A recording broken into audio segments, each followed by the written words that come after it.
Hello everyone and welcome to the Chrissy B Show. Now, have you ever been scammed by a company who's got in touch with you via text or email? Have you ever been told that you've won a prize and that you just need to give your details?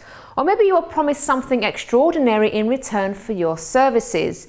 If so, has this affected you financially, personally, or mentally? If the answer to any of the above is yes, then this show today is to help you. And we will also be helping everyone at home to protect themselves from being scammed. And what's actually classed as a scam? Here's a definition from computerhope.com. A scam is a term used to describe any fraudulent business or scheme that takes money or other goods from an unsuspecting person. These days, it's even easier to get conned by companies or individuals because of the internet, and it's really up to us to be cautious and aware of these things. Now, here are some tweets regarding this subject. Denise says, "These ATM and credit card scams are making me paranoid all over again." Dre says, "Every time I swipe my card, I go to look at my balance on the website. People got some many scams. Nobody is taking my money." Matt Castle says, "I do feel sorry for victims of online dating scams. What a terrible return on putting trust in a fellow human being." And Necessity Tay says, "Here go these money scams, isn't that old?" So today's main focus is to raise awareness of the different types of scams out there and also discuss how they affect people mentally. To share their scam experiences, we have Faisal Rahman and Taniola Balogun. I hope I pronounced that correctly, but they'll correct me if I'm wrong later. We'll also be looking back at an interview with marketing expert Justin Basini, telling us the tricks and tactics that criminals use to get our cash. And last but certainly not least, we have psychologist Dr. Audrey Tang to educate us more on the mental effects after going through this kind of ordeal. But first of all, we have the news with Helena Shard.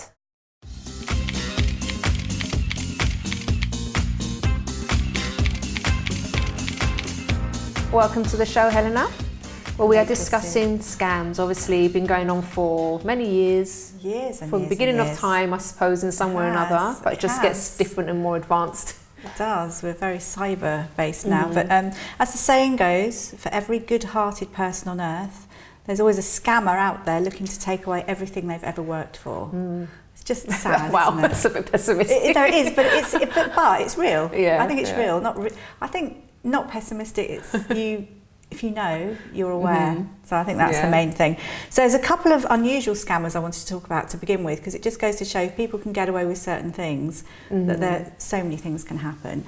So first of all, there's a guy called Victor Lustig, who in 1925 managed to sell the Eiffel Tower twice. I mean, come on, really. He sold it to scrap metal dealers. The first time, the guy that bought it was so embarrassed, didn't report it to the police, which then enabled him to then move on and sell it again. And all he did was read an article about the Eiffel Tower, which gave him this mad idea. And he managed it. No. Complete madness. And then another one that's always intrigued me, because I've always liked the film, loved the film actually, a gentleman called Frank Abagnale, who was a former imposter, con artist and cheque forger, and managed to get cheques worth millions and millions of pounds. And in the 1960s, he for 5 years he did this, and he wasn't even 19. And what he did was he pretended he was different people and got away with it. He was an international air pilot for Pan Am, a doctor, a lecturer, a lawyer, and he successfully managed to just go through it. He was captured in the end, went to prison, but even then he managed to get out because he pretended to be an undercover officer of the prison. Are you kidding me? But the good thing about it, just a film I love, is Spielberg's Catch Me If You Can, and Leonardo DiCaprio played him perfectly. He plays all those characters so well. He now is 65. He helps the FBI. He's helped them for 35 years. And he works more on cyber fraud these days, because obviously that's the more advanced version of fraud. But amazing how he can turn it around. He's more than paid back everything he took. And he obviously can guess everything that's happening. Is he sorry, or is he just making money? No, he's actually very sorry about it. He was young and silly, but gosh, he got away with it, in a way. Some people are so smart to think these things up in the first place. Not even 19 years old, and he was literally flying planes, madness. Imagine if they applied that brain power to something legal and positive. Yeah, they do incredibly well, because they are no doubt bright people. Not ethical though, the way they were. A survey by the digital consultancy Centrify shows that 1 in 4 Britons know that they've had their identities stolen. 1 in 4. Wow. incredible. And in fact, Mr. what's his name? I just mentioned his name just now. Frank Abagnale said that if we live in the UK or the US, we should actually assume that all our identities have been stolen, because people don't use it to begin with. They'll wait 3, 4, 5, however many years, and then they'll do something. So that's something really important to bear in mind. But you can sort of, if you think that all the time, you can change things. You can change passwords. You know, just make sure that you keep on top of things. But people don't, do they? You just stick to you the sort same of think you're okay. I'm guilty of it. And I think sometimes, you know, but actually the research, funny enough, doing this research, my computer went into some frozen nonsense, and I don't know who it was, some cyber company was asking for money to try and get to free my computer. It was a scam, complete scam. So that's quite interesting how quickly you can do it. So interesting in which digital scam, because it's obviously the modern thing. I don't know if you come across it. I do get it every day at work. You get Netflix payments detailing, requesting, you know, your updated card details, Microsoft PC scams, Google Maps, you know, free iPhones and iPad scams, which aren't, eBay invoice, HMRC phishing. I mean, phishing, which is like, you know, it's a copy of a website which entices you in. Yeah, they say they owe you money and... really quite scary. Good websites. The Citizens Advice Bureau lists stopping someone vulnerable from being scammed. So there's really good sites, and also Mind that talk about, you know, the people that are most vulnerable. The elderly, I'll talk about it shortly, people with mental health problems, learning difficulties, dementia, people that are most targeted. In fact, and children, but they maybe psychologically don't get the upset that goes with it. It's just so cruel, isn't it? Really you know, cruel. when you know someone is vulnerable, really cruel and really sad. Like the elderly, sometimes they lose their life savings. Yeah, they do. It's horrible. It is horrible.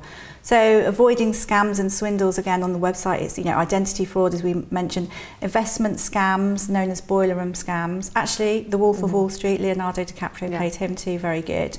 Unusual travel scams, you know, you go to a location, it's not really there, you've spent masses of money. Job scams, rental scams, online scams, including dating scams. I think one of your people tweeted in, which is sad. And also scams which entice children, and it's not discussed that much, but what they do is they obviously get hold of the children by, you know, they know that teenagers will want knockoff, cheap clothing, freebies, music, contests, and they entice them, and it's to get obviously money, but also identity, which is one of our big ones. TheRichest.com, which talks about celebrities who've been scammed, a few people, because you sort of don't think that they'd be scammed because they've got so much money and things like that. But obviously, they're prime targets for people that want to take their money.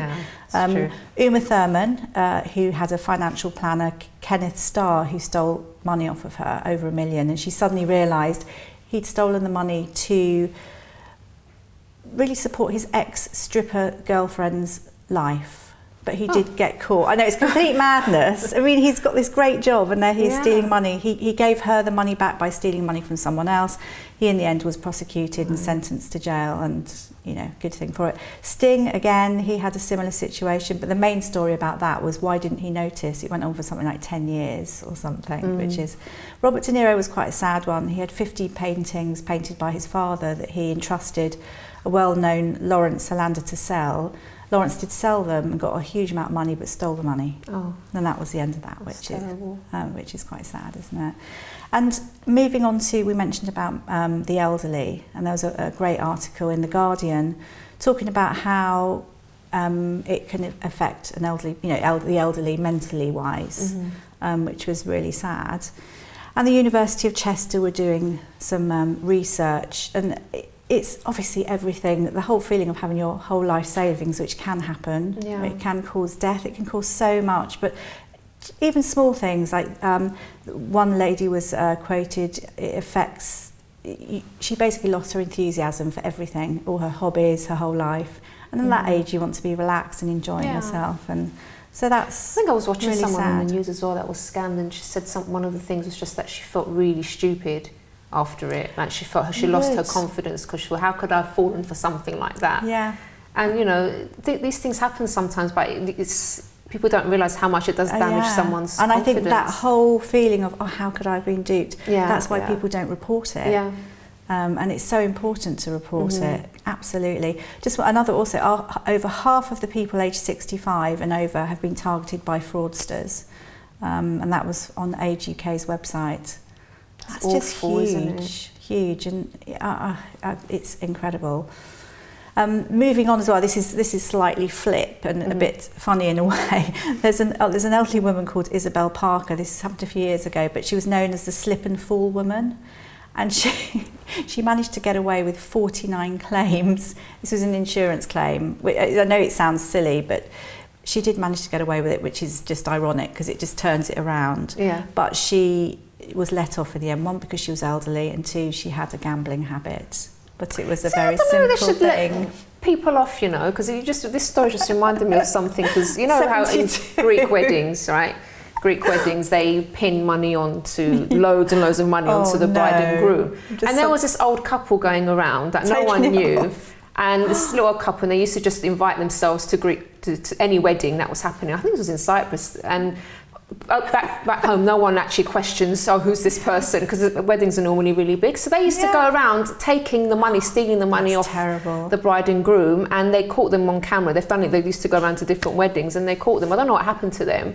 But I don't think it should matter if you're elderly or not. If you've done something wrong, I think if you've done something wrong, I think it was to do with the fact that she obviously had a terrible gambling habit. But I know that's wrong. But she literally used to go around wherever she was, I don't know, with a little bottle of water and put it on the floor and it would fall over. I mean, it's 72. I mean, you must be hurting yourself, surely. It's complete madness. I know. So there are lots of other things as well. Which we don't have time for right now, Helena. But thank you so much. I mean, it is so good for all of us to be aware, isn't it? And I don't really see talked much on TV about, you know, how to warn people of it. So that's why we're doing our part today, because all right, sometimes it's not a lot that you lose, but other times, like we said, it could. And not to be ashamed, because these fraudsters are very, very talented. They're manipulative, and never to feel bad. You know, to always come and help and speak out, because that will stop them doing it to the next person. So it's very worthwhile. But let's not try and sell the Eiffel Tower, right? So anyway. Thanks so much, Helena. Thank you. Well, up next, we'll be looking back at an interview with marketing expert Justin Basini, who'll be telling us the tricks and tactics that criminals use to get our cash. And also we'll be hearing from two real-life stories who were both scammed in different ways. So we'll be talking to them too. And plus, we also have our resident psychologist, Dr. Audrey Tang, later to educate us more on the mental effects after going through this kind of ordeal. So don't go away.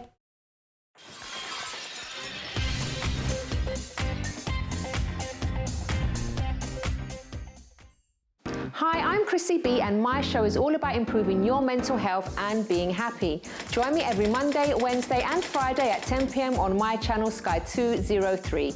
Visit chrissybshow.tv for more information and subscribe to our YouTube channel, Chrissy B Show. You can also follow us on Twitter and Instagram at Chrissy B Show, and on our Facebook page, The Chrissy B Show.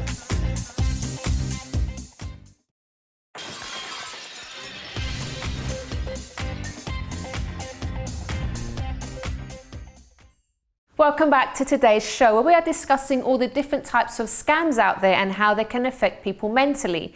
But now it's time to find out the tricks and tactics that criminals use to get our cash from marketing expert Justin Basini. And first, we found out how scammers think and plot. Let's take a look.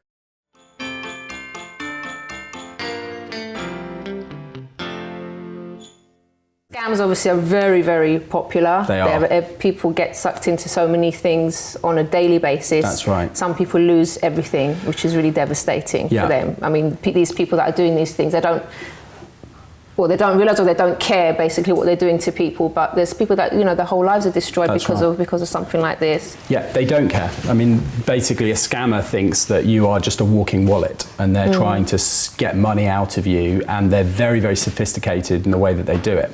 Last year, the research shows that there was £2.4 billion worth of scamming. Seriously? Billions and millions of pieces of direct mail, scam mail, billions of emails, billions of texts going out trying to get information out of us and trying to con us into parting with our money or parting with some of our information. Gosh, you don't sort of think about just what kind of information you're giving away as well. That's right. Because these people are so clever. They are. And when we're going to watch the video in just a moment, or actually it's in the second part, but it's so like obvious the things that they do, but we don't think about it. We think it's some kind of magic, or well, I'm giving too much away, actually, I'm not going to say that bit. But that's right, that's what we did. So we, over the last couple of months, we've interviewed criminals who actually have done this, so are in jail, and we got a criminologist who we worked with to actually go into jails and interview the criminals to get them to tell us what they were doing. And the video that we've put together shows some of the techniques that they use to actually try and get information out from us. All right, let's actually watch that video now, and then we'll be back with Justin to discuss it.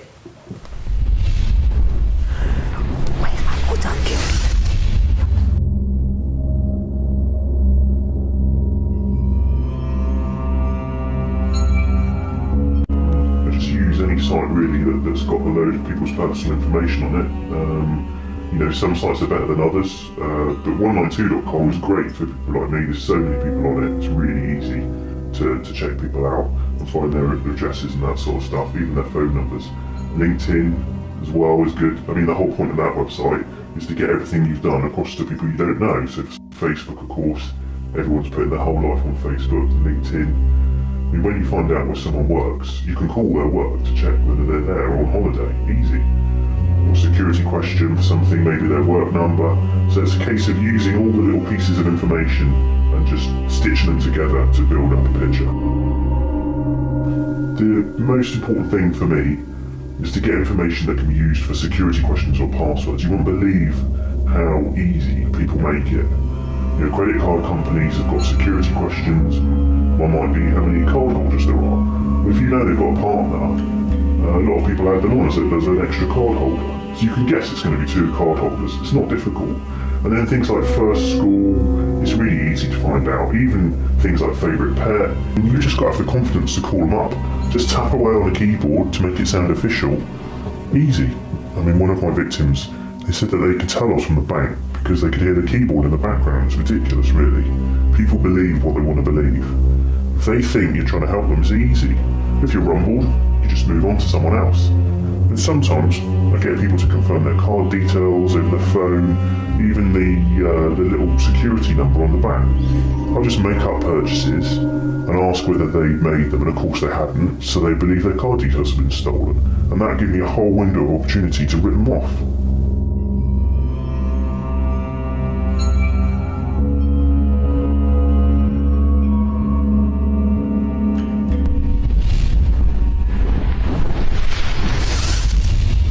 Oh my gosh. It's shocking. That is so shocking and really annoying. I know. It Yeah. makes you angry. And these are criminals who've actually pulled it off, you know, so they've, and what not quite, because he's in jail now. Right, true. But what they've done is they've played the numbers game, so that's what they do. You know, the research shows that all they're doing is they're sitting there and they're just trying to call all the time, trying to get that information. And if you let your defences down and you're not really on top of it, you might make some of those mistakes. So for example, one thing that I always tell people to do is if your bank calls you and says, oh, I'm ringing from the bank, and starts to take you through security, you always can say, I'm going to ring you back. Tell me the department you're from and I'll ring you back. And then what you can do is go look at the number on the website, find the actual number for the bank, and then you can ring them and you can ask to speak to that person or be put through to the fraud department or whatever, and then they'll pick the call up. And you then know that you're actually speaking to the bank. Because if somebody calls you up, you don't know who they are. It's true. They could be just using little pieces of information to win your trust and try and get you to reveal 2 or 3 pieces of information. Sometimes it's worth taking, because I can imagine if someone gets a phone call and some people don't want to ring back, because they're going to probably have to pay for the call, and secondly because it's inconvenient, they're going to have to find the number, call back, so they don't bother most people won't maybe bother doing that, and they'll just think, oh, it's genuine, let me just give the information. But then you're going to waste a lot more time afterwards trying to sort out the mess that you get yourself into. Exactly right. The thing that he said in that video that was really striking to me was that people believe what they want to believe, right? And so if you hear that keyboard in the background or you hear chatting, you think, oh, it must be a call center. And they play on those perceptions to get you to reveal. Generally, if something sounds like it's too good to be true, then it generally always is, right? You know, if you receive packs through the mail that say, oh, you've won £100,000 and all you need to do is do this, give us this information to, you know, get this £100,000 or pay £5 in a credit card, you know, or a check to get that money. It's always a scam. So if you sit there, but they play the game of going, they know people want that and the carrot is dangled and people go, oh, maybe it's true, maybe it's true, maybe it's true. And they're just doing it to get that information out from you. Especially if people like already like in financial difficulty, they just kind of see it as like, oh, it's the light at the end of the tunnel. Yeah, especially in today's society where, you know, today's economy where we're all struggling to get money, you know, if somebody says, oh, you can win the lottery or you've won this or you've won that, it's very, very, very tempting. And what happens is if you're sent one of these, so for example, this is an example of an envelope that you might have seen. Yeah. So you know, they look always very, very official. They've often got the stickers on them that make them look like, you know, they come from a reputable place. And what they do is, if you respond to one of these, you get put onto what's called the suckers list. Oh, gosh. Okay? And so criminals will trade your information around the world and you'll start to get more and more and more. You'll get calls, you'll get emails, you'll get How more. dare they? It's so annoying. It's because like, you've been termed a sucker by the criminals. And so you don't want to respond to any of it. You know, you've got to be very, very careful. And especially in, you know, where today's world, where we're putting more and more information online, it allows criminals, it allows identity fraudsters to just make connections, as that criminal was saying, that can win your trust when they're calling you. And they're very, you know, they're con merchants, right? They're very confident. So they call up and they will bluff you. And you've got to be really on your guard, because unfortunately, if you let your guard down, you could release some information and then they can start to really play with your life.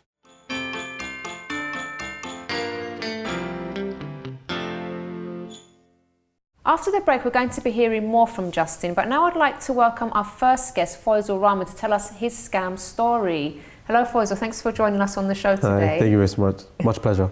So you've been scammed. Now, you didn't lose everything, but it was something that, you know, you did put money into. Can you tell the viewers what happened? Basically, with a group of people, I was filming, I was doing a project, and we needed a prop, which was a costume for a superhero. And that sounds interesting. And the costume, to make the film look as good as possible, needed to be made as well as possible, the correct materials, etc. And there's not a lot of people that can do that. So our closest, well, wouldn't say that close, but a person who would offer their services to do so, which was up to our standards, was in the States, in America. And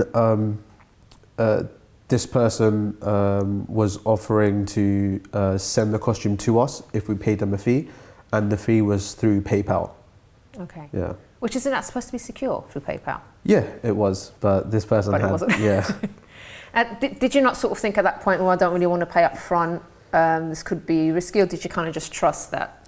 I trusted it because I had many experiences with PayPal where they actually played it in my favor, as in I was scammed or someone didn't send me an item or something like that, and they gave me a full refund. And I had my trust in PayPal that they'll be able to, you know, maintain that that service with me. Okay. Yeah. So then what happened? Very quickly. The person who's offering the services to us, he said, send me the payment and I shall send off what you're buying. So we had sent him the payment, and with PayPal there's a certain amount of time from when you make a transaction where they can still offer a refund. And what this what this person had done was they were reassuring us that it was on its way and it was being made throughout that time.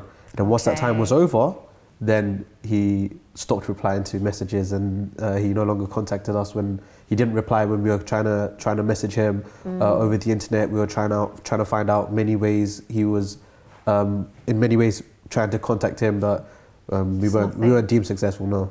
Okay, so you lost. So you lost it. We basically lost the money, and he didn't reply to any of it. And you weren't entitled to a refund either from PayPal. No, we weren't. That's actually very good to know, because I wasn't aware of that myself. No. You can only do it through a bank, which is a very long process, and you're not guaranteed to get all your money back. But we didn't get all of it back, nor did we did the question, and obviously jeopardized the project as well. What did you learn from this experience for yourself? What I learned is that you know, there's loads of like proof that these scam artists, like the internet's a big place now, and there's loads of tools to promote their kind of work in artificial ways. Yeah. So most likely, most of the stuff you see as a portfolio for people that offer services, no matter who it is, will mostly, you know, it can be 100%, you know, genuine or not, but you have to do your research behind that. And see if the person themselves are genuine or not. Had you done that on this person and found other stuff about him? No, I hadn't done that much research on him, as I had my full trust into PayPal. If anything was to go wrong. Afterwards, did you find out? Right. Okay. Because he used a tactic on me which I didn't expect. But you're wiser now, aren't you? Smarter. much more. All right. Did you get your costume done in the end by someone else? No. No superhero? No costume? Superhero. Oh no. We bought something else where we put kind of the story to be his, you know, pre-superhero time. So we gave him kind of like... got around it. Yeah, we got around it at the end. That's the hardships of life, innit? But I always have to move forward with it. All right, Fawza, thank you so much for your story, and definitely the thing about PayPal, I'm sure it's helped many people. Thank you. Yeah. All right, guys, so don't go away, because after the break, we'll be hearing one more story, and also we'll be hearing from marketing expert Justin Basini also to tell us a bit more about different types of scams. And later on, we'll be meeting our resident psychologist, Dr. Audrey Tang, who'll be educating us more on the mental effects after going through this kind of ordeal. We'll be right back.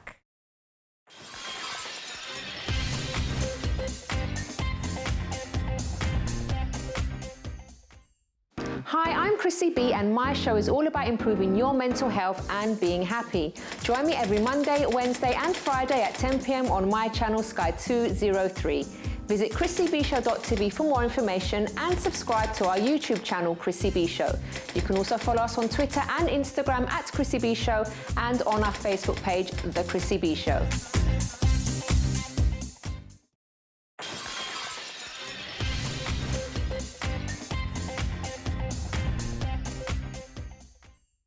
Welcome back to the Chrissy B Show. Now today we're talking about scams and raising awareness on how to avoid the different types of scams out there. And before the break, we met our first real life story for today, Faisal Rahman, who told us his scam experience. And before we meet our next real life story guest, let's watch this video from Justin Basini again. And he's talking now about how Facebook can actually be very helpful for criminals and scam artists.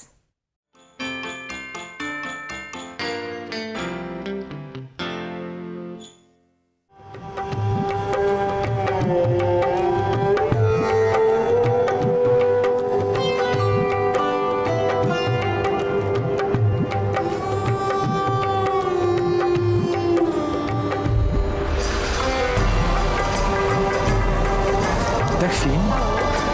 Dus gewoon. Ik zie een school tegen Antwerpen. Ja. Insecten. Alsjeblieft. Ik voel 2 insecten op je rug. Kan dat? Ja, vlinders. Slovenie? Sorry. Een moto, oranje. Pas erop. Zenit. Oui, bien. Je hebt een vriendin, Julie de... Ja. Een boeiend liefdesleven. 3, 4 zelfs. De 4e, daar zwijg ik meestal over, dus dat weten niet veel mensen. Hoe is het met je spierscheur?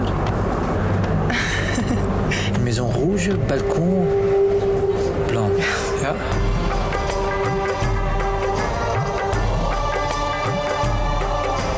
Ik zie geld, ik zie transacties, maar kent je rekeningnummer van buiten?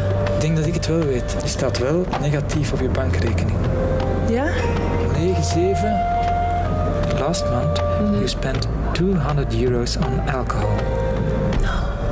Vorige maand €300 aan kleding gespendeerd. 8. Ja. 5. Voor een huis dat van eigenaar gaat veranderen. €795.000. Ja, maar eigenlijk. 41. Ja. Je dat juist? Ja, dat is juist.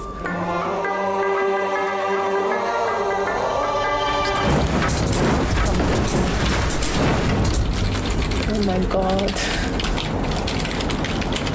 Oh nee. Ah, dat is, ik weet niet hoe eng.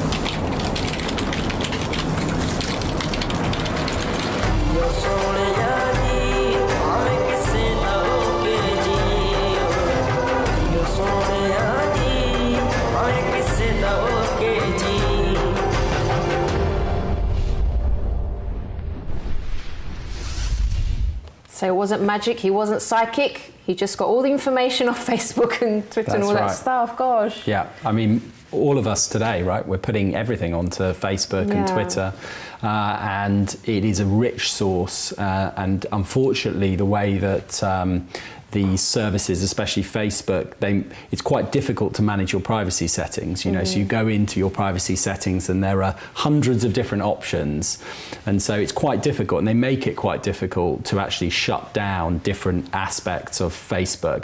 I mean, loads and loads of people that we've talked to in our research, when you show them what their public profile looks like on Facebook, they're amazed because they think that they're so much more locked down than they actually are. And when Facebook went to timeline, for example, which was the big change they made about a year ago, they reset all privacy settings. So privacy settings became very different at that stage. And so people who thought that they were very locked down actually aren't anymore. So it's really worth going in and just having a look at all the different settings that are on there, because if you are letting that information out, it can, in certain circumstances, you know, criminals can take it, they can put it all together, and they can start to win your trust through it. You know, so we talked about passwords. One of the most popular passwords is pets' names or first school or something like that. Now, if you have an open Facebook profile or you're sharing, what often happens is you put that up. You know, I went to my old school today, or, you know, my little dog this or that or whatever, and then they've got that piece of information. And of course, if you're a scammer, what you're doing is you're playing a numbers game. So you're making calls all the time, and the question that you'll be asked, let's say when you ring the bank, is first school, and you'll go there. And if you do that 100 times, maybe you'll get it right once, and then you're into the bank account. So we have to remember that these people are doing this like all day long. It's like their profession. Their so we think, how would they know things like that? But they actually spend all day trying, failing until they just hit the first time. That's exactly right. So what I say on Facebook is it's really important in social media, Facebook or Twitter, whenever you're sharing anything, you've really got to think nowadays about who you're sharing that with.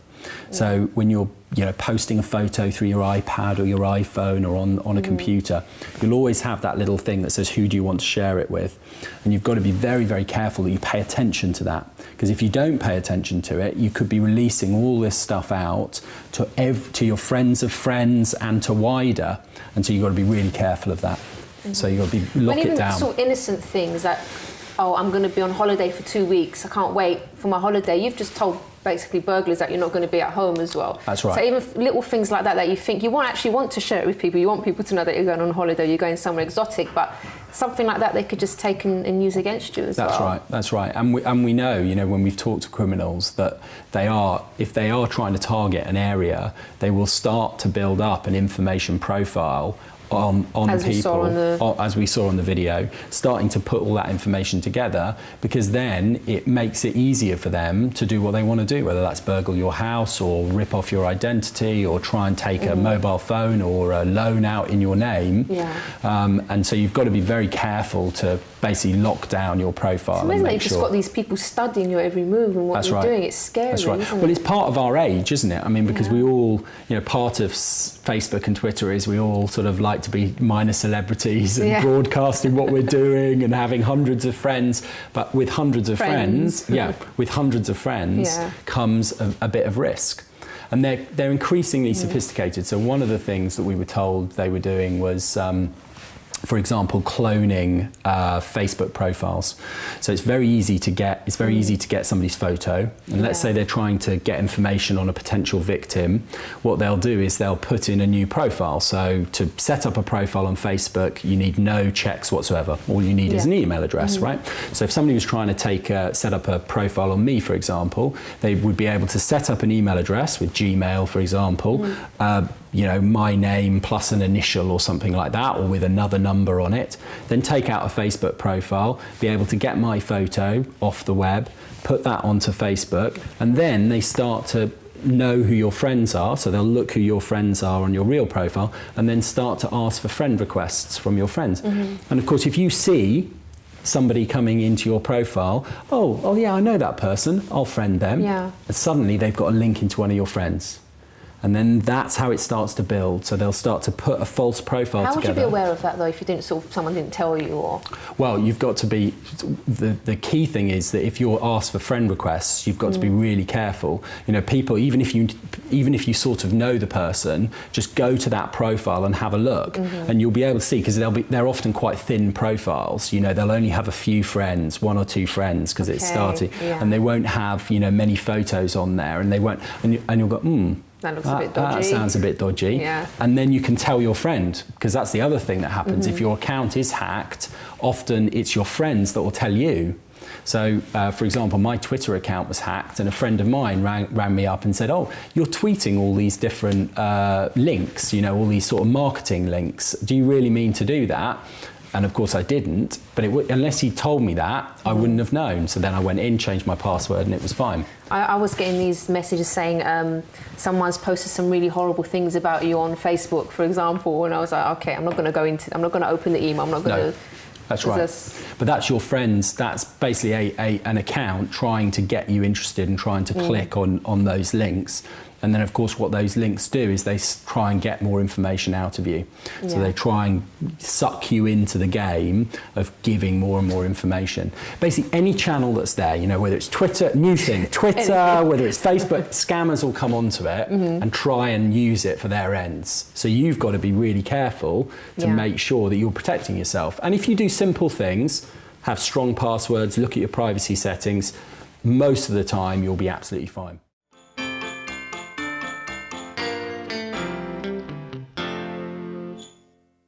And now we have in the studio with us Taniola Balogun, or Tay for short, to tell us her scam story. Hello, lovey. Hiya. How are you? I'm good, thank you. So you've come to share with the viewers. Yours is a different type of scam that you went through. Can you tell the viewers what happened? So mine was basically a modelling scam. So back when I was in secondary school, I don't know how I found out about it, but I basically saw an advert to be a model, and you needed to have your portfolio taken, and I didn't have any portfolio pictures. Okay. So I basically went there with my friend. She got her portfolio pictures done. They basically told us we need to have the pictures done in order to get jobs. Without it, we couldn't get any jobs booked. So she got hers done, and she got all of her pictures. So I decided, hey, her pictures look nice. I want to take pictures as well. So I got my pictures taken, but then when it was time to receive my pictures, I'd already paid for it because I had to pay for the pictures. So when I'd already taken the pictures, handed my money cash without no receipt, nothing, and it was time for me to get mine back, I did not get it. I could not get in contact with the guy. I went back to the building. Nobody had ever heard of him, the business itself, and I wasn't the only one that got scammed. So that's very interesting, because your friend got her pictures. So maybe he kind of preyed on people that he knew had friends. I'm guessing so. Maybe because you trusted that he would give you the pictures because your friend got them. Exactly. And that's another thing to be careful of, isn't it? Yeah, exactly. I mean, when she got her pictures taken, and they were nice, were the pictures gorgeous, good? And I said, well, she got her pictures taken, I want to get my pictures taken as well. So when I realized I got scammed, I still didn't believe it, simply because, well, how come my friend got her pictures and I didn't get mine? Like, I couldn't believe it. How did you feel about yourself after that happened? I was so embarrassed, simply because I remember telling everyone, oh, I'm going to take pictures and I'm going to be a model. And I remember I went with my friend and she got hers done. I was so embarrassed. I think we were about 16, 15, 16. So when it happened, I was super embarrassed. My confidence went down. Like, I was just like, how can I tell everyone I'm going to be taking pictures and I'm going to be a model, and then I come back with no photos? How does that work out? I was definitely embarrassed. Okay. Definitely. Did you contact anyone? Yeah, I mean, we had we didn't contact authorities, but we had the guy's number. Okay. So we tried to contact him once my photos were taken. I think he gave us a date. So when I went there that date to pick up the photos, Nobody was there. Kept calling him. He either wasn't picking up. I was telling my dad, because he was the one that gave me the money. And my dad was trying to get in contact with him. Yeah. And he was like, no, I'm going to be there this day. Come this day. And the day that I went, I realized there were other people that he told to come on that day for the photos. And we were all, at least 20 of us, sitting outside of there. No. I haven't heard from him. I think this is a scam. All of it.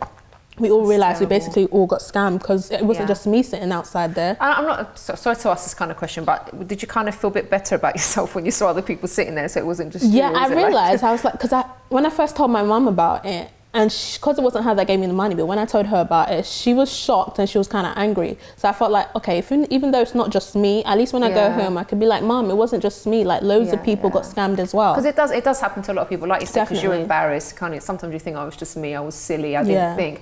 But you'd kind of, I think we kind of are quite trusting as human beings, and we should be really, but then, you know, these kind of things happen, so you've got to be cautious, haven't you? Yeah. Did you manage to get your picture standing in somewhere else? Nope, I said forget that. I don't even need to be a model. I just take my selfies and I'm good.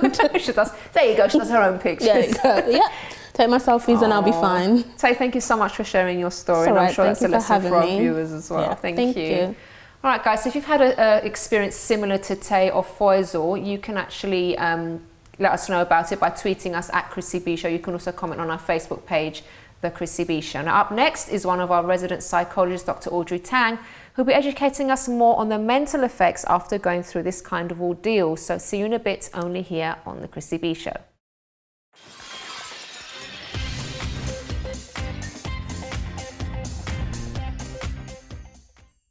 Hi, I'm Chrissy B, and my show is all about improving your mental health and being happy. Join me every Monday, Wednesday and Friday at 10 p.m. on my channel Sky 203. Visit chrissybshow.tv for more information and subscribe to our YouTube channel Chrissy B Show. You can also follow us on Twitter and Instagram at Chrissy B Show, and on our Facebook page, The Chrissy B Show.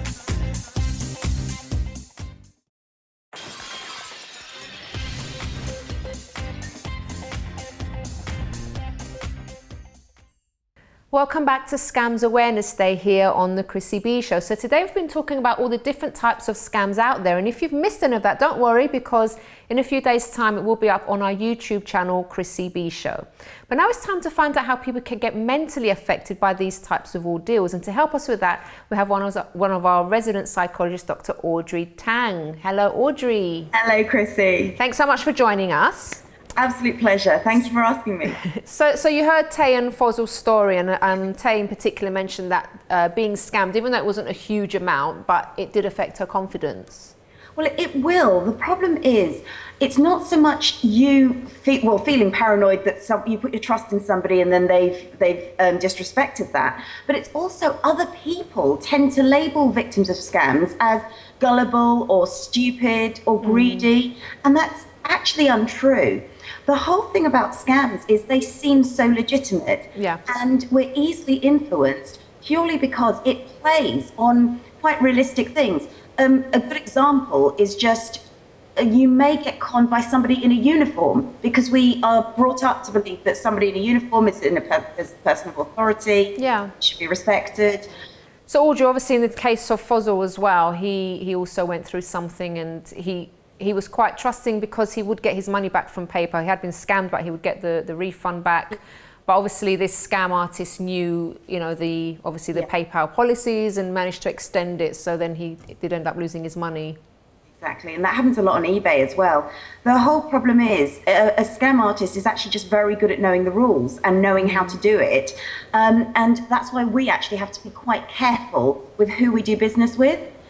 Reading reviews is a really good way of knowing a little bit more about the person.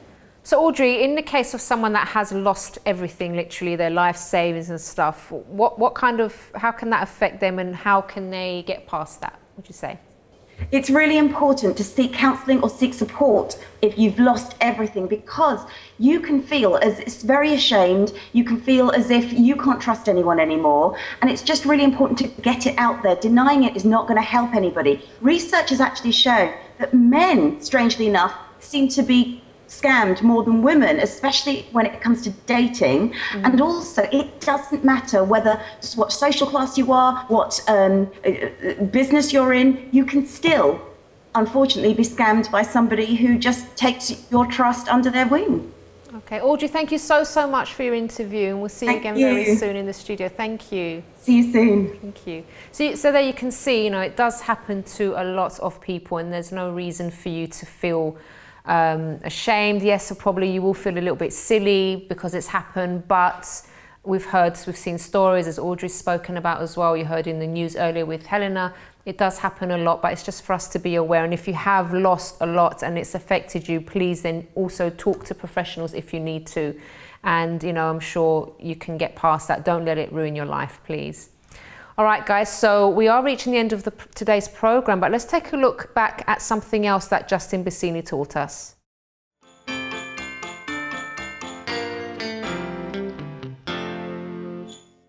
Justin, we've got some street interviews as well. We'd asked the public how safe they think they are, and here's what they told us, and maybe we can put some comments on this as well.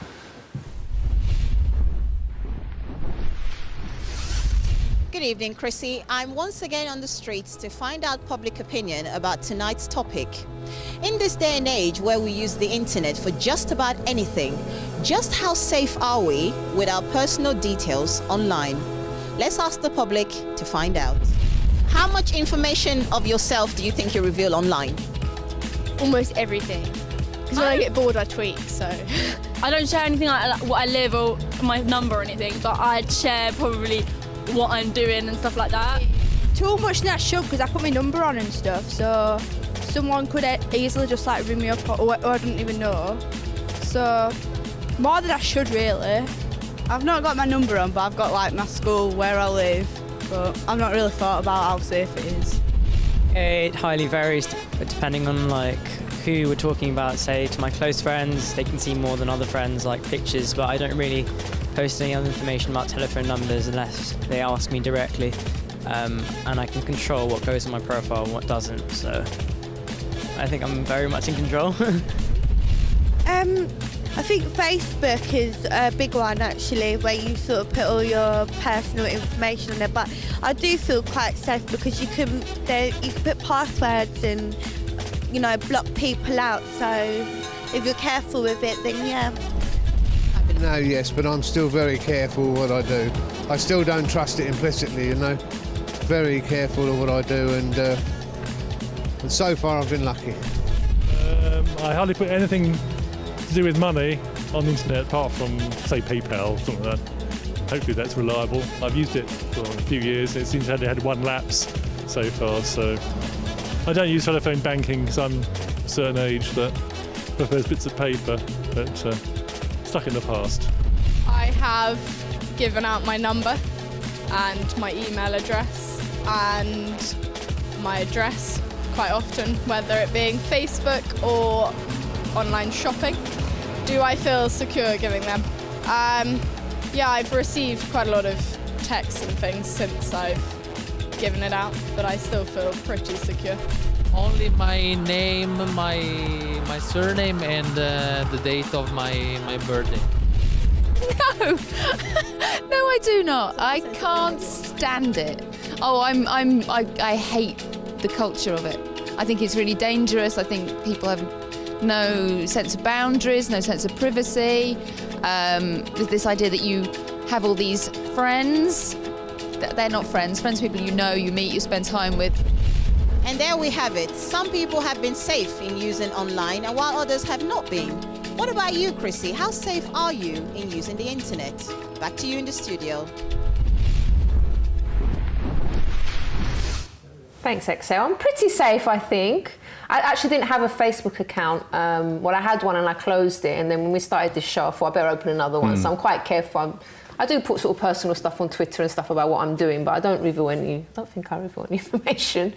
Personal stuff. I think I'm quite careful. Thank you very much, Excel, for asking. So what did you think of the street interviews, I thought Justin? it was really, really interesting because I think what you see is there is a range of different types of views, right? Maybe some of the younger people were a bit more cavalier with their information. Whatever, I give out my number, I give out my email, my address. What was that But about? when you get a bit older, I think, and when you have kids and when you have a bit of money like that, I don't do any financial stuff online. I think that's when it starts to really, you've got stuff to lose then, and it becomes becomes a bit more sort of serious, and so I think people do look after their privacy. But the other thing which is so interesting is when you hear people, especially younger people, giving so much information online. If you don't lock those privacy settings down, what happens is search engines will categorize that information, right? And so that information will be linked to your name forever. Oh gosh. Right? Because search engines don't change. You know, once the information is in there and it's been categorized and it's been linked to you, that's the information that will come up. So more and more you can just Think about what you put on. Yeah, huge amounts of information just by putting somebody's name in, and then suddenly you get all this rich information. So again, if you're a criminal or you've got, you know, bad intent, you want to do bad things with that, it just makes it really, really easy. And if you make it easy for a criminal, you're going to go top of the list. You're going to be the set of people that they're really going to go after, the targets. That's right. Okay. And so what you've got to do is you've got to try and get out of that list. How do you do that? Just by being a little bit careful. So, you know, don't give your mobile phone number or your address on your wall. If you've done it already, maybe it's kind of quite difficult afterwards. Maybe you can remove some information. Well, it's easy. You can change your number, of course. That's very easy. But you can remove some information. You know, you can go through Facebook and you can take it off. If you're on photographs that you would prefer not to be on, for example, you know, people can tag you in photographs. You know, maybe you've been out on a night and there are some photos you prefer to be on. You can go and take your name off those photographs. And so you should do that so that you can make sure that you're managing your online profile and you're not allowing other people to manage it for you.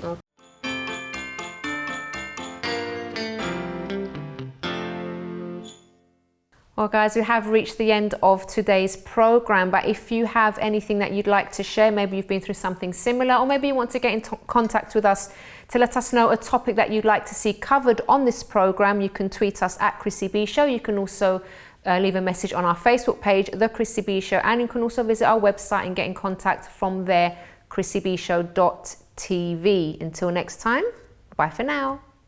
Sweetie pie! This is Brandy! Oh, so cute! She knows where there's a camera, I think. She's lovely. Maybe she can do the interview instead, Audrey. Oh, there we go. Lovely. Yes, you can do the interview, Brandy. Okay, you talk about scams. Oh, your eyes are so cute.